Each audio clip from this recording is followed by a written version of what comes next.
La bataille des chiffres se poursuit entre Jean-Luc Mélenchon et Najat Vallaud-Belkacem à la veille de la rentrée des classes.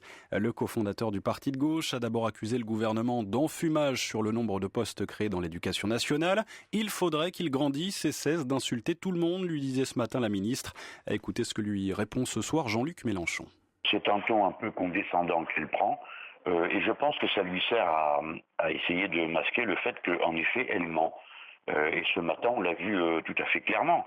Vous permettez que je vous donne les chiffres pour qu'on comprenne bien de quoi on parle.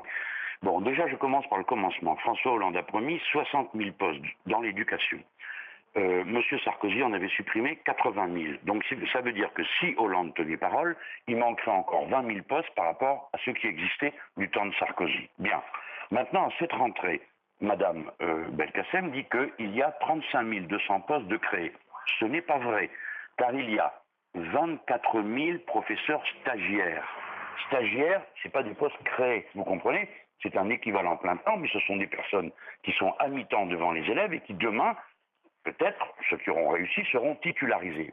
Maintenant, regardez bien.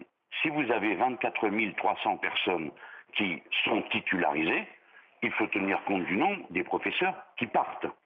Et des professeurs qui partent à la retraite, il y en a 17 000 par an. Ce qui veut dire qu'elle essaye de faire croire aux gens que ces stagiaires sont des postes de professeurs supplémentaires créés. Non. Donc, en toute hypothèse, quoi qu'il fasse, quoi qu'il dise, il n'y aura pas 60 000 postes à la fin de son quinquennat. Il y en aura au mieux, dans le meilleur des cas, 11 000.